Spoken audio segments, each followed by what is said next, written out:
नमस्कार, मैं हूं आपके साथ मयंक। तो देखिए किस तरह से कतर पर हमले हुए, इजराइल ने जो हमला किया कतर पे, उसके बाद अब ओआईसी की बैठक हो रही है। 57 देश जो है उसमें शामिल हैं, जिस पे ये चर्चा हो रही है कि कैसे इजराइल को जवाब दिया जाए। लेकिन इस बीच दो चीज़ों की मैं चर्चा करना चाह रहा हूं। पहली चीज़ जो कि सब तरफ इसकी चर्चा हो रही है कि क्या ईरान की मिसाइल से अब कतर जवाब देगा इजराइल को। क्या ईरान अपनी हाइपरसोनिक और बैलिस्टिक मिसाइल्स कतर को देने जा रहा है। देखिए मिडिल ईस्ट में कुछ चीज़ें ऐसी हो रही हैं जो सब कुछ जिन्होंने पलट के रख दिया है। अब देखना ये है कि ये बात कितने आगे बढ़ती है। देखिए एक और चीज़ है, लास्ट फ्राइडे को मैं वीडियो बनाता हूँ अपना, आप लोगों को पता ही है कि आई गो टू अ मॉस्क, वहाँ पे कुछ लोगों से मेरी बात होती है, दोस्तों से, तो वहाँ चर्चा होती है। मैं उसका वीडियो बना नहीं पाया, मुझे वक्त मिलेगा तो मैं अलग से वो वीडियो बनाऊँगा। लेकिन वहाँ पे ये चर्चा हो रही थी कि देखिए जिस तरह से कतर पे हमले हुए, क्या कतर अब इजराइल को जवाब देना चाहिए या कैसे जवाब देगा। तो इसी बीच ये चर्चा छिड़ी कि अगर देखिए ईरान पर जब हमले हुए तो ईरान ने उसका फौरन जवाब दिया। इधर इजराइल की मिसाइल गिरी और अभी वो इजराइल की तरफ से हमला हुआ फाइटर जेट से, और तुरंत ईरान की तरफ से जो है उसका करारा जवाब दिया गया। यहाँ तक कि अमेरिका पे भी मिसाइल फायर की गई जो अलुदैद एयरबेस था। तो ईरान जो है वो कैसे तुरंत जवाब कैसे दे देता है, ये मैंने कई लोगों से सवाल पूछा वहाँ जो मौजूद थे। आपको क्या लगता है कि ईरान में और बाकी देशों में क्या डिफरेंस है, जो ओआईसी के सदस्य हैं, जो अरब कंट्रीज़ हैं, तो कैसे ये ईरान जो है वो अचानक कैसे जवाब दे देता है, फ़ौरन कैसे जवाब देता है। तो वहाँ मौजूद एक शख्स थे, उन्होंने मुझसे कहा, इंटरेस्टिंग बात कही, मैं शेयर करना चाहूँगा कि खून में हुसैन की बहादुरी है, ईरान ने करबला से सीखा है, हुसैन वाला एक किसी से कम नहीं। देखिए ये उनकी तरफ से जवाब आया, इसीलिए हमने थंब में भी इस टाइटल का इस्तेमाल किया है कि खून में हुसैन की बहादुरी है, ईरान ने करबला से सीखा है। वो शायद अली खामेनी साहब के लिए ये बात कहना चाह रहे थे कि जब भी ईरान को झुकाने की कोशिश हुई, दबाने की कोशिश हुई, तो भले ही ईरान अकेला खड़ा रहा, लेकिन उसने हमेशा मुंह तोड़ जवाब दिया, जंग का हौसला दिखाया। तो इस तरह की बात उन्होंने कही, इस पर हम कभी अलग से चर्चा करेंगे।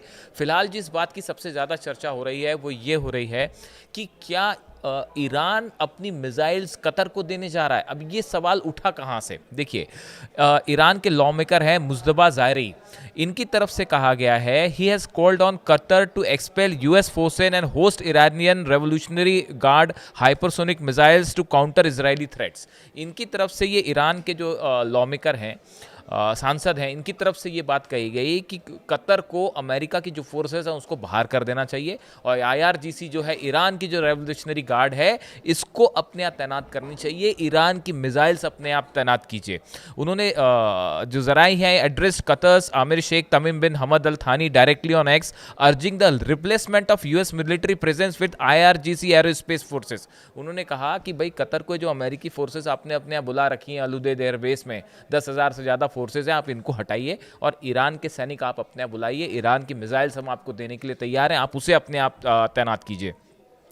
वैसी जो मेजर जनरल मुसावी हैं ईरान के, इनकी तरफ से एक बात कही गई, उन्होंने कहा कि Iran vote Tehran will never hesitate to defend Qatar against Israeli aggression. उन्होंने कहा कि किसी भी तरह का इजराइल अगर हमला करता है कतर पे तो ईरान बिल्कुल नहीं हिचकिचाएगा कतर की मदद करने से। अब देखिए ये जो बयान आए, इसके पहले एक और ईरान के जो प्रेसिडेंट हैं महमूद पेजेश्कियान साहब, इनकी तरफ से भी ये बयान आया। उन्होंने भी एक बात कही थी कि won't deter but want a firm response to any further aggression, कि अगर कोई भी तरह का हमला होता है तो हम जवाब देंगे। और उन्होंने है showed full solidarity with Qatar. उन्होंने ये भी कहा कि हम कतर के साथ जो है पूरी एकजुटता के साथ करें, और सभी मुस्लिम देशों से, इस्लामिक देशों से अपील की कि आप मिल के इसराइल के खिलाफ कदम उठाइए। तो देखिए ये जो 3-4 बयान आए जिसमें ये कहा गया कि अमेरिकन फोर्सेस को बाहर करिए, ईरान की आईआरजीसी कतर की सुरक्षा करेगी, ईरान की मिसाइल्स आप अपने यहाँ तैनात कीजिए, हम आपकी रक्षा करेंगे, हम आपको जवाब देंगे। अब देखिए इससे दो बातें हैं। पहली बात तो ये है कि क्या ईरान अपनी मिसाइल्स वाकई कतर को देने के लिए तैयार है, क्या कतर इसके लिए राज़ी होगा जो ऑफ़र ईरान की तरफ से आया है। एक बात तो ये है कि ये होगा या नहीं होगा, इस पे काफ़ी सारे लोगों की अलग राय हो सकती है। ओआईसी की बैठक भी चल रही है आज, उसमें भी जो है 57 देश इस पूरे मामले पे चर्चा कर रहे हैं। लेकिन देखिए एक जो बड़ी चीज़ हुई, वो बड़ी चीज़ ये हुई कि जिस तरह से कतर पर हमला हुआ उसके बाद मुस्लिम देश जो हैं, 57 इस्लामिक देश हैं, इनका विश्वास कहीं ना कहीं डोल गया है अमेरिका के ऊपर। खासकर कतर का, कि क्या हमारी रक्षा करने के लिए वाकई अमेरिका है वहाँ पे, और जिस तरह से इसराइल ने हमला किया एलाई होने के बाद भी अमेरिका ने सही वक्त पे इन्फॉर्म नहीं किया, इसको लेकर काफ़ी सारा गुस्सा देखा जा रहा है, ऐसा कई लोगों की राय है। अब देखिए इस सिचुएशन में ईरान की एक एक्सेप्टेंस जो है इंटरनेशनल लेवल पे वो बहुत तेजी से बढ़ी है। आप देखिए जिस तरह से हमले हुए ईरान के ऊपर, ईरान अकेला लड़ता रहा, लोगों ने उसको क्रिटिसाइज किया, ईरान बार बार कहता रहा कि हमारी सॉवरेंटी के खिलाफ ये हमला है, हमारे आज़ादी के खिलाफ हमला है। अब वही हमला जब कतर के ऊपर हुआ तब सब लोगों को ये महसूस हुआ, कई कंट्रीज ये महसूस कर रही हैं कि वाकई ईरान सही था और ईरान के ऊपर हमले गलत हुए थे। एक इंटरनेशनल स्तर पर आप देखिए ये ईरान की स्ट्रॉन्ग डिप्लोमेसी का नतीजा है कि आज ईरान के लिए बड़ा समर्थन अंतर्राष्ट्रीय स्तर पर जुटना शुरू हो गया है।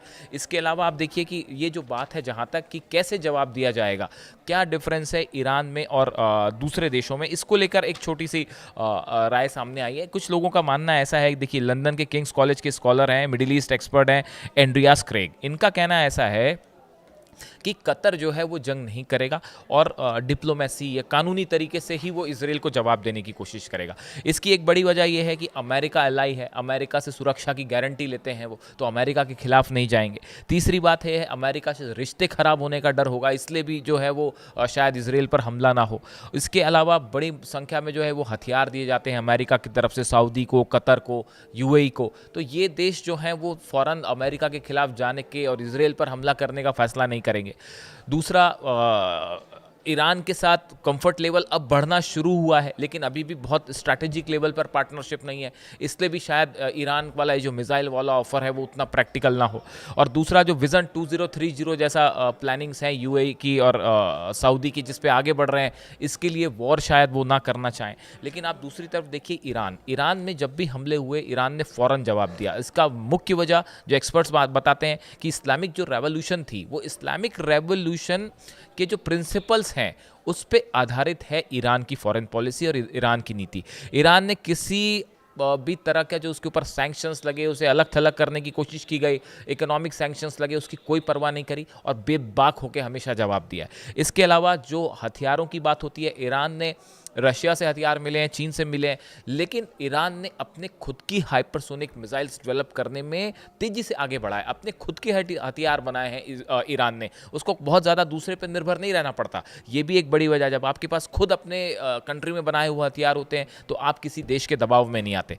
इसके साथ ही आपने देखा होगा कि जहाँ तक फ़िलिस्तीनियों की मदद करने वाली बात है, ईरान ने बड़े खुल के फ़िलिस्तीनियों का समर्थन किया और उसके लिए फिर जो परिणाम भुगतने पड़े, जब स्ट्राइक हुई 12 दिन का युद्ध हुआ, तब भी ईरान ने जो है किसी तरह के दबाव में अली खामेनी साहब नहीं आए और वो उन्होंने बेबाक जवाब दिया, चाहे अमेरिका खिलाफ हो, चाहे अरबियन कंट्रीज खिलाफ हो, चाहे जो है वो इसराइल की तरफ से हमले हो रहे हों, बट ईरान अकेला लड़ता रहा लेकिन फ़ौरन जवाब दिया उसने। शायद ये इसी वजह से वो भाई साहब जो कहना चाह रहे थे कि खून में हुसैन की बहादुरी है और ईरान ने करबला से सीखा है, हुसैन वाला एक किसी से कम नहीं, इस तरह की जो बात है वो शायद इसीलिए कही होगी उन्होंने। अब सोशल मीडिया पे मैं देख रहा था इस तरह की बातें कही जाती है कई जगह।